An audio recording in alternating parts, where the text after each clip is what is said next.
Okay, we're live. That's a long time. Yeah. So I think All right. yeah, if we just read, because I kind of wrote down in detail, if we just read it, I think it'll be that much time. So, Okay. and we are. I didn't write mine. I just did an outline. Okay, that's totally fine. Okay, so the first question is, as you read this chapter on marketing, what thoughts or insights did you have about marketing family life education? Okay, so do you want to go first?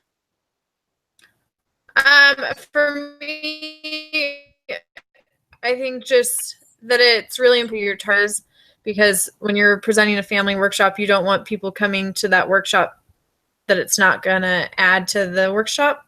So you don't want people coming that, aren't going to learn from your workshop. So I think it's really important as you're marketing to consider who your target audience is before you even start marketing. Yeah. Something that stuck out to me was the when it said, I think it was like the very first paragraph, it was talking about the field outreach FLE had a different product to sell than most businesses. Knowledge, principle, and practices important for enriching individuals' marriage and family life. I thought that was really interesting because like it mentioned having knowledge about it, the principles, like knowing your principles, and then practice. I was thinking maybe that was meaning like practice your speech, or like even having like practice within like what you're teaching. So like examples that you could relate to or something. And then I also liked the 4 P's of marketing and social marketing. I thought that was pretty interesting too. That we could use in our like workshop. I was thinking about. Do you remember those or? Yeah, sorry, I was just reading through my notes. Oh no, that's cool. So the 4 P's of marketing was the product, price, place, and promotion. Yeah. And then the 4 P's of social marketing was publics, partnership, policy, and purse strings. So I thought that was really cool. By purse strings, wasn't it talking about like, I don't know, like basically like who, so your target audience, like, isn't it like what? Sorry, I just had an update come on my screen and it's gonna cancel it out if I don't stop it. That's totally fine. Oh man. I don't know where I was going with what I was saying. Oh no, that's fine. Did you have any more notes on that question? So I mean, when I was reading through the readings, I was thinking about where you could actually market your workshop. And I mean, it obviously depends on your topic and who your target audience was, but like for what we're doing, we definitely could market it through like church, or like our Facebook page for our Relief Society has just a Relief Society Facebook page. It's an unofficial thing, and I could totally like, put the word out there or through email. Yeah. And at my work, we have what's called an employee marketplace where we put stuff like this on it, and people can just share different things that they're seeing. And so I thought that was one place that I could, maybe market it to. Yeah. And then, I mean, in our area, we have a lot of different parenting groups. So I thought about like all the different places that you could actually market. Yeah, that's a good idea. I never thought about the like parent groups. So that's yeah. We could even put that for our project too, like if we need another one. Right. Okay, so question 2. Okay, so question 2 is, as you have probably noticed, that emphasize and assessing and understanding the specific needs of the target audience is a theme that comes up over and over in the textbook by Duncan and Goddard. What is the important aspect of marketing? So I think we kind of talked about that. I put like, this is important because then you'll be able to have the audience understand what points you are trying to get across. Like, for example, like if you were talking to teenagers about marriage, they will not understand as much as an adult that is in a serious relationship leading to marriage, or someone that has or is married. When you understand how to connect with your audience, then it is easier for you to have them connect to the topic. Oh yeah. So I kind of thought about that, like, because I remember like when I had to go to a workshop for a class when I was on campus, like it had nothing to do with me because I wasn't like, I don't know, I wasn't interested in that topic. Right. I wasn't like at that point in my life. So I think that especially for like our class where we're graded, I think that it's really important for us to like understand what our audience group is. And like, and even when it was talking about, I wrote down the different target audiences that they said. And one of them was like the demographic, and it said like age and like family size and family lifestyle. Like I thought that was really important, like the family lifestyle one, especially because like ours is like usually like with the church, and usually our family lifestyle is similar to each other's, but like Right. not LDS or even a different religion is probably not the same. So I thought that was kind of interesting too, that they put that.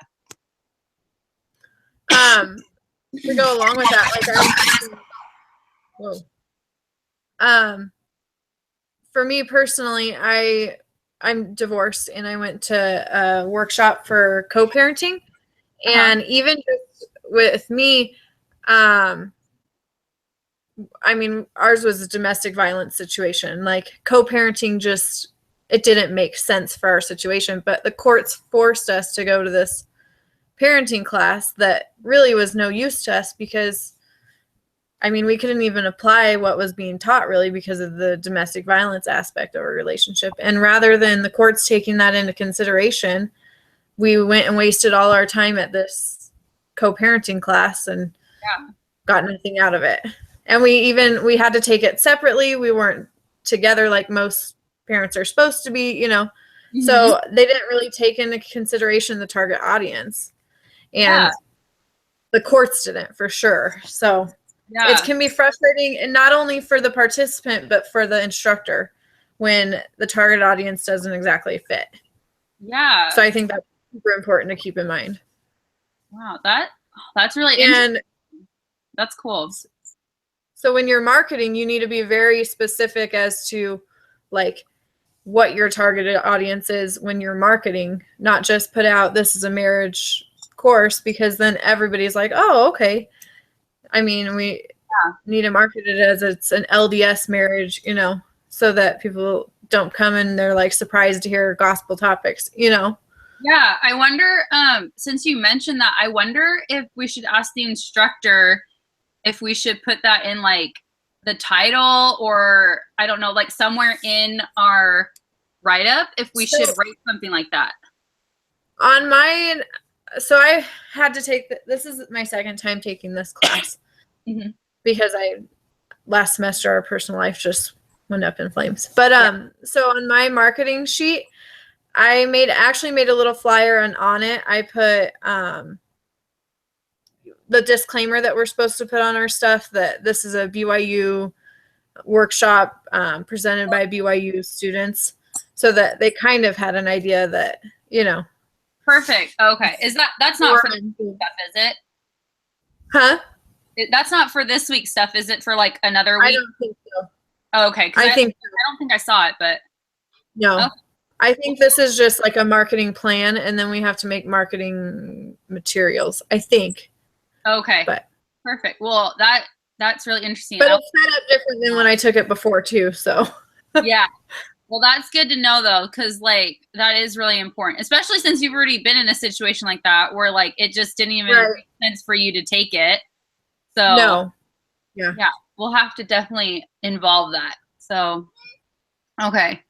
And then okay, question 3 says, have you ever tried to market a product before, even if the product was as simple as selling lemonade at a lemonade stand? If so, what was the product and what did you learn about marketing? What worked? What didn't work? What would you change the market more effectively? Lastly, what important lessons did you learn that could be applied to marketing family life education? Did you want to go first, or do you want me to go first? I'm trying to think of something because I didn't write. Oh, I can go. I had mine written down. Okay. So I just started selling lip scents like last November. Yeah, and so I have two toddlers and like I'm a full-time student and like this is my last semester. So like last semester when I started, I was super busy, super stressed out. And like I think that was one thing I wrote down that was like not really good for when I was marketing because like with LipSense, for me, I live in a different state than where I grew up. So all the people on my Facebook or Instagram, they're basically from where I grew up. And so it was really hard for me to talk in person. So I had to do it online and I had no time really. And so I think that was one thing that was my downfall. And then the second one was that I needed to learn more about my product, like as, I don't know how to say it, but like as time went on, like, you know, products change or they add things to it. I think that was one thing that like really had a downfall because I don't really sell it anymore because I was just so busy. But like, that's what I figured out now that I'm going through this class. And then one thing that I did like was with this marketing though that I was on social media and it was really easy to talk to people instead of face to face because I know sometimes face to face is a little overwhelming, but like it set me out of my comfort zone because I was able to sell stuff to other people that I probably would never think that they would use it. So that was one thing that I kind of thought about, but I kind of am doing the same thing with, I started like a vinyl company this cool. last semester. Mm-hmm. So I kind of am in the same boat. Like I'm really overwhelmed, but I'm selling it. So I didn't even move to a different state. I moved like up the highway corridor. Mm-hmm. So, I mean, I moved a few cities away from where I grew up and it's hard because everyone that I'm selling to, like you said, is back where I was living. So I have to like either ship it or drive down there or, you know, so I find myself taking a lot of orders to my mom's house and everybody goes and picks them up to my mom from my mom's. Yeah. But I mean, you have to take that into consideration when you're marketing. Like where's your, you know, who you're going to market towards, where are they located and how do you get people closer to you, you know? Yeah, for sure. That was like, especially if you have to ship, that's like one thing that you have to take into consideration too. Like not only for like time, but like if for me, I was in a different state, I had to like figure out cost wise for other people like around, like it was just a lot, but it was something good to learn. But yeah, that was one thing that yeah. So, but I think that was the only thing I really marketed. Like, I don't know, because I worked in a clothing store, but I don't know. I didn't have to market that really. Like the only thing I thought of was that if I was wearing the clothes, I put it on Instagram. Like we had our store Instagram or like a Facebook, but like I never had to like ship it personally like I do LipSense to someone. It's like they go get it in the store, or they go to the stores page. But yeah. Do you still sell the vinyl stuff right now? Yeah, I just started last semester and I've been doing it for like 2 months now, but that's cool. It's slow going, but it's fun. And yeah. I just got married this, in November. Oh, cool. Oh, so you're remarried though, right? Yeah. And so I have 2 kids and I'm going to get to stay home with them now. So I'm like, oh, it'll be something for me to do while I'm, you know, my daughter starts kindergarten, so I'll only have one at home. Oh, wait, how old are your kids? My daughter is 4. She'll be 5 in September. And then my son he's 3. Oh, cool. My son's really little. So. Yeah. Yeah. And then I also have a daughter, but she's 2. So. Oh, okay. Yeah. That's really cool. Okay. So for those completing the workshop option, well, that's us, you will need to market your workshop. To do this, it is often helpful to draw up existing structures or connections that are already in place. What existing organizations, groups, or services within your community could you tap into help with the word out about your workshop, or what connections do you have that you could utilize to help market your family life education program? Well, I think we kind of already did that. I wrote church groups and, you know, your family and close friends, and even like, you know, if our kids were in school, like those people, teachers, you know, things like that. But I think it kind Even of for me, I'll probably market it towards like my book club that's in my ward. We have a women's book club in our ward. that's cool. But so I'll probably, do that too. That's cool. Or even like social media, that too. I wrote that down. That one's a big hit. Well, your family too. Yeah. Especially for like especially for what? Sorry. for like our workshop, Mm-hmm. Yeah. So this one is, the next question is for the chapter 1, page 13 to 23 in the appendix A. So this one said, Duncan and Godard described various approaches to family life education, examples, experts approach. I think you covered up part of your microphone. Oh, can you hear me? Yeah. Oh, that's weird. I didn't do anything different. Oh. Okay, so it's the first one of the appendix A in the chapter 1. So it says, Godard and Duncan describe various approaches to the family life education. What approaches do you subscribe to? Why this approach? So the ones I just chose 2 because there was like a ton of them. I think there was like 7 or 8. I don't remember, but I did the expert approach, and I said I like this approach because this is what they do for a living, and they focus their time on this topic and understand every aspect, which is why they are experts.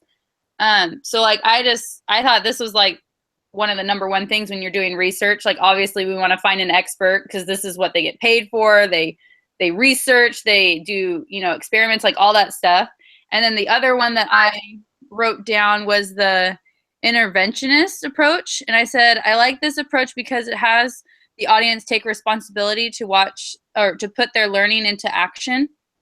This is the type of learning that I personally relate to, but I think that many people need in their life when they are looking for change in their life, like for family life.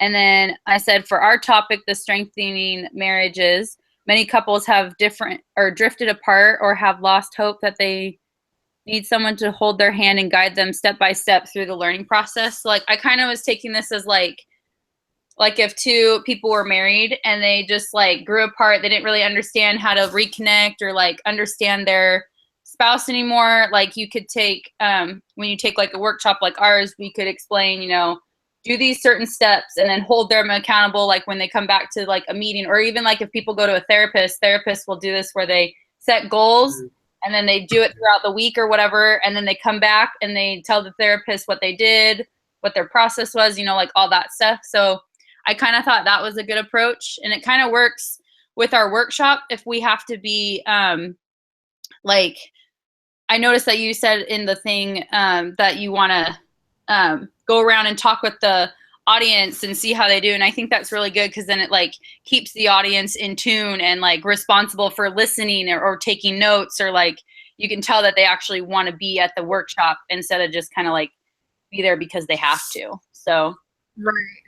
And with that intervention piece, with the intervention type, I think that part of that goes along with like giving them exercises to do both in the class and like outside of class. Like that's a really good tool to use in family workshops, because if they come to this workshop, listen for an hour, and then all they do is take the info home and don't like work on anything, it was just a big waste of everyone's time for that hour. Oh, for sure. Yeah. That's where the intervention piece is super important in like family workshop type stuff. Yeah. So, did you have another one, or is that the one you chose too? That's the one that I would go with. Yeah. Sorry, my aunt and my cousin just showed up at my house. And then, okay, so the second one of that section is, what are your beliefs about the purpose or role of the family? How does family life education tie in with your belief about the purpose of family? So I wrote down basically that like they're connected. So like in the church, the Heavenly Father has said that family is what the church is circled around, and that like they're an importance to every aspect of the goals and learning and teachings of the church. Well, that's kind of like how we live our lives. Like our family is our top priority with like things that we do. Like we're trying to teach our children and we're trying to, you know, do all these things, and it's within our family. It's not individually, it's within our family. And then I think it's, especially when you're like our age, when we're in the steps of marriage or getting married or even starting our families or have families. Like I have 2 kids, you have 2 kids. It's a different level when you have your own personal family, rather than the family that you grew up in. You know what I mean? Like Right. I take my kids a little bit more serious than more of the newlyweds or the people that are just getting married. So I wrote that kind of stuff down. But yeah, I think it's, I mean, anytime you're dealing with somebody's family, whatever level they're at, it's important to them, you know, and I think that's important to keep in mind, because like to newlyweds, dating is probably super important on their, like, still dating and finding to get to know each other is super important. Mm-hmm. And for like our age, figuring out how to communicate with our spouse while we're trying to raise 2 little people who are running around like crazy. Yeah. Or like older couples who have families who are leaving them and, you know, who are on their own. Each family has different needs. And I think that's a lot like the gospel. Each of us has different needs, and not that like the core of it changes, but how we go about it changes. Yeah. So like even like a teenager or a child growing up in the gospel, they approach the gospel differently than an adult would, just like a newlywed would approach a marriage differently than a elderly couple. So I think it's just like the gospel. We have to take the core of it and tailor it to how it works for us, but we keep that core, like, you know, the same. Sure. Yeah. If that makes sense. Oh, that totally made sense. I love how you put that. That's really good, because that's it. That is important. So, and then the third one is, what are the values or beliefs that provide guidance as you work with people, whether providing family life, education, or in some other capacity? So what are the values? Wait, can you read that again? Yeah. What are the values or beliefs that provide guidance as you work with people, whether providing family life, education, or in some other capacity?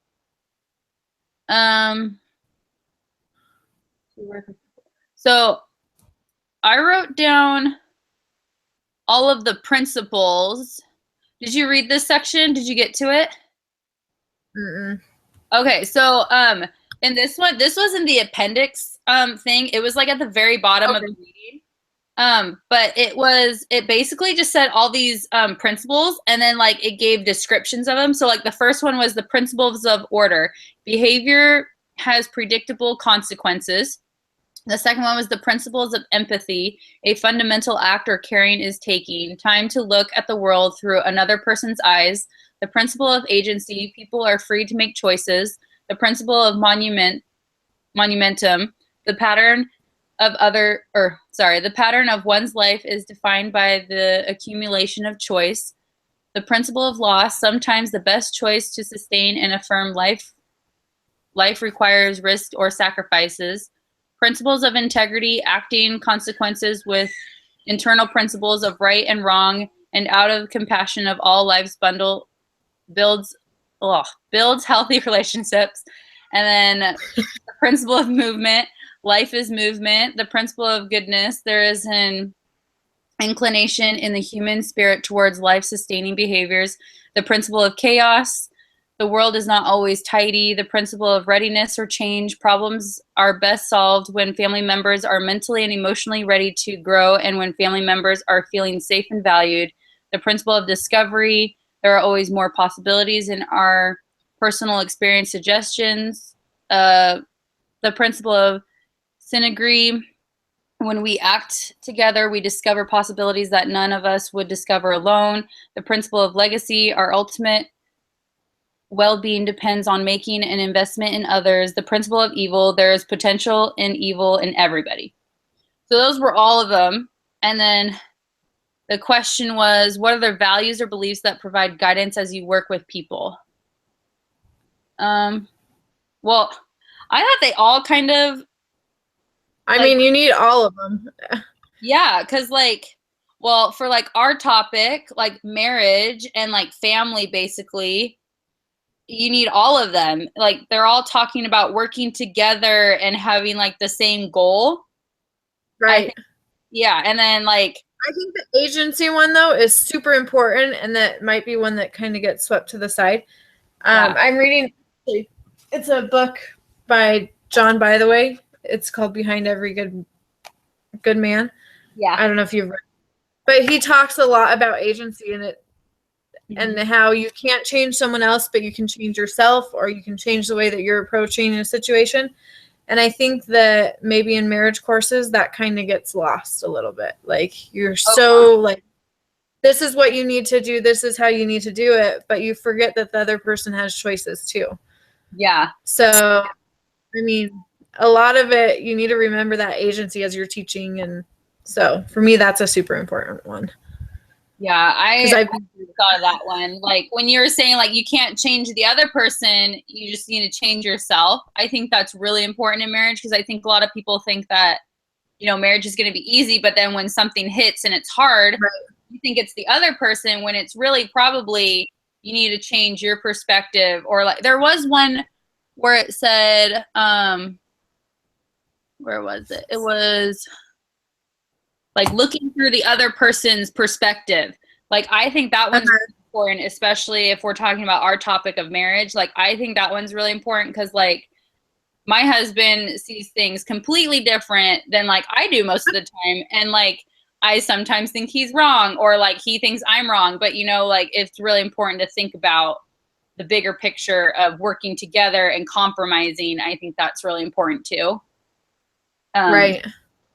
But yeah, and then the other one that I saw that really stuck out to me, it kind of like, I think it kind of intermixes with both of them, is like the principle of movement, and it says life is movement. Like I think that in a marriage thing, like what we're talking about is some people will not like fall out of love, but they like will grow apart to where they think their marriage can end. But really they just need to learn how to communicate and bring their new likes and dislikes into the marriage and tell their spouse, this is what I don't like anymore. This is how I think about these things. Or like simple as my favorite food used to be pizza, and now 40 years later, it's spaghetti. Like certain things like that, I think is important in a marriage as time moves on. Like if that made sense, but I think that's no, it definitely movement is important when you're, I mean, talking about this, just like I was saying before, newlyweds, people with young kids, people with kids that are out of the house, they all are in a different phase, and they might all decide to attend your workshop.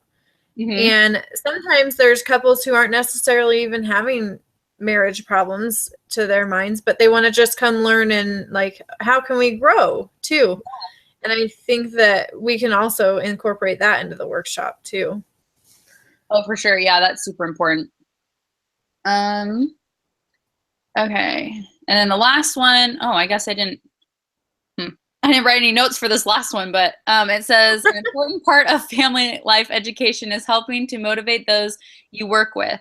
What is needed to motivate people, and what role do you play in the motivation process?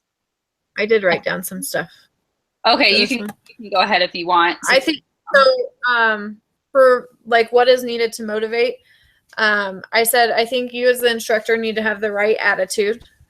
You need to be encouraging, and you need to be understanding. Because I think I've attended some workshops where, as a domestic violence victim, people weren't necessarily understanding to my situation and maybe my emotions and my thought processes, being someone who's gone through something different. But I think my favorite workshops that I've been to were the ones where my instructor had the right attitude and they were encouraging and understanding. So I think those are like 3 super important things as a workshop instructor. And then, I mean, with motivation, I think for us as like workshop people, people can come to a marriage workshop and think, I've heard this all before. So I think as the instructor, it's your job to bring new and exciting information. And I think it's also important to like even sometimes give real world examples, or like one thing that I thought about was to like show video clips of maybe certain ways that couples like are acting, like if that makes sense. But to make, the people that are attending the workshop be like, oh, I've acted like that before, or where they can relate to it. Yeah, so they can relate to it and they can see it outside of their marriage. They can see somebody else doing it. And then I think it's also important, even in the motivation process, you have to give feedback and you have to be constructive about it, and talk with your participants, and the participants, you need to be willing to receive their feedback so that you can motivate the next group or the next lesson. Yeah. So that's kind of what I wrote down. Yeah. Okay. So I think I remember, I don't know why I didn't write it down, but as you were talking, I think this is what I was talking about. But like, with the motivation part, like, for the workshops that I've been to, like some of them, like you said, were like, they really stuck out to me. And then some of them, like, I was like, no, obviously I don't remember this because it was, for whatever reason. Right. But the ones that I do remember a lot were the ones that the instructor really motivated them because he connected or she connected to it, and that was through their like own personal experience. Like if I'm going to go to someone is talking about and they have never been through it, like if someone was talking about marriage and they've never been married, they have no idea what they're actually talking about. Like that was a big thing for me. Like, and it's just like, even if I wasn't even at a workshop, if someone says, oh, I know how you feel, but they don't have those requirements, I'm like, no, you really don't. Like that is something to me that motivates me, that someone has actually been and walked in my shoes, that, I can rely on or really understand, hey, I can do this through this workshop that I'm doing. So that one really sticks out to me in my mind when I think of motivating people. But the other one you said was understanding. That one's really big too, because not everybody that is going to attend our workshop is perfect, and their marriage is going to be totally different than, someone that just got married, like you said earlier, like someone that's been married 40, plus years. So it's like, you have to be really understanding with those that like haven't been there in those problems, and people that have, or even are going through them like at that moment. And when you talk about things, it could be a little bit personal, or it could like, I don't know, it could just bring back memories or, things like that. I think it's just really important to be understanding and compassionate. That's a really big one. But yeah, that's kind of what I thought about, but that was all the questions I had to go through. So I think we met the time limit. Yeah.